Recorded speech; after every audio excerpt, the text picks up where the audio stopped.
এই খবরটি নিবেদন করছে স্বামী বিবেকানন্দ ইউনিভার্সিটি, আপনার সন্তানের স্বপ্নের ভবিষ্যৎ গড়ে তোলার একমাত্র সঠিক ঠিকানা। কসবা ল কলেজে ছাত্রীকে গণধর্ষণের ঘটনায় উত্তাল রাজ্য রাজনীতি।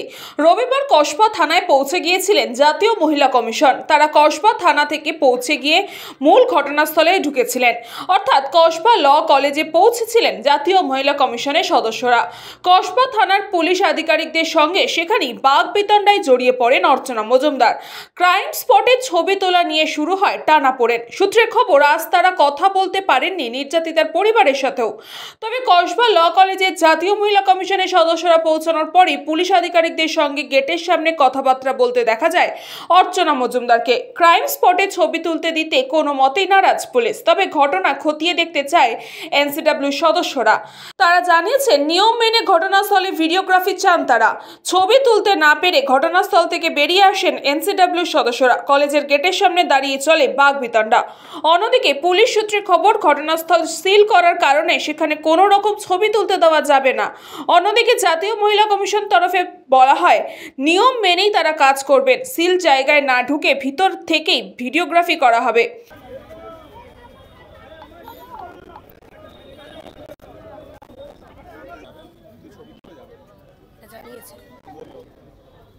ছবি করেছে সেটা তো আমি আমার ক্যামেরা পার্সনে ছবি করেছি না, তাই আমি ঘটনা ঘটার পর থেকে এনসিডব্লিউ সুমোটো কগনিজেন্স নিয়েছে।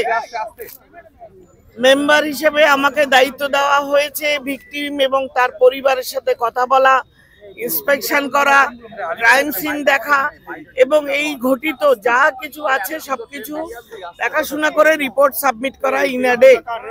সেখানে আমি আমার দায়িত্ব করতে এসেছি, পালন করতে। এখানে এসে কি হয়েছে আপনারা গত 1 ঘন্টা ধরে দেখছেন।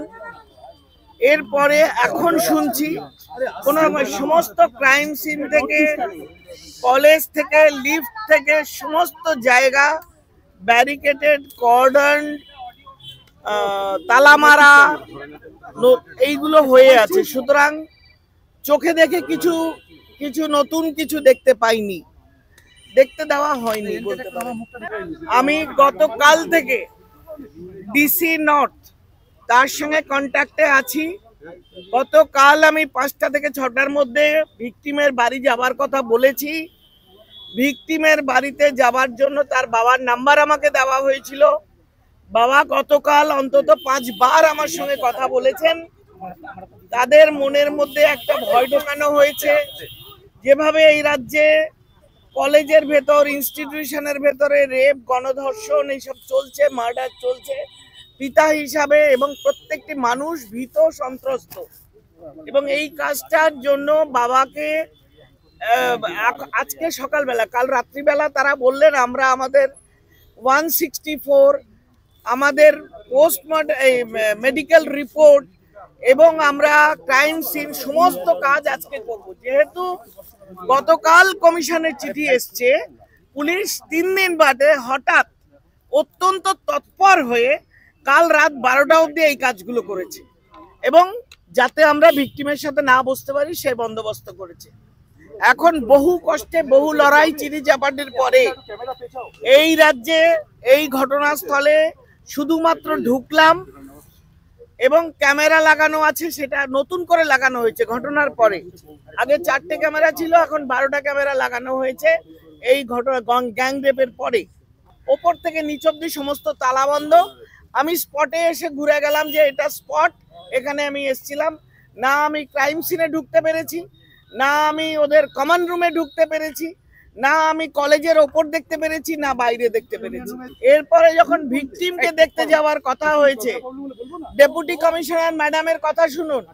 তিনি বলছেন গতকাল রাত্রি 12টা অবধি আমার সাথে ছিল, আমরা ওকে প্রোটেকশন বলেছি, উনি প্রোটেকশন নেই, উনি বাড়িতে নেই, তালা বন্ধ আছে, পুলিশ জানে না কোথায় আছে। এই পয়েন্টটা রাখুন, পুলিশ ইজ কাস্টোডিয়ান। একটা গ্যাং রেপের পরে পুলিশের দায়িত্বে, পুলিশের প্রহরায়, পুলিশ তাকে নিরাপত্তায় রেখেছে। কমিশনের কাছে বলা হচ্ছে যে সে কোথায় আছে পুলিশ জানে না। ডিসি সাউথ, যিনি এই কেসের সম্পূর্ণ নোডাল অফিসার দায়িত্বে, তিনি বলছেন আমাকে, এরপরে বলতে পারেন পশ্চিমবঙ্গের আইন শৃঙ্খলা কোথায়, মেয়েরা কোথায় যাবে? এর জন্য কমিশন এসে শাটেল ককের মতো ডান দিক বাদিক ঘুরছে এবং তারপরে বলা হচ্ছে যে কোথায় আছে আমরা জানি না, লুকিয়ে রাখা হয়েছে যাতে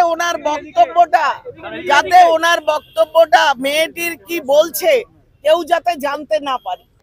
ব্যুরো রিপোর্ট, নিউজ পঙ্গ টাইম।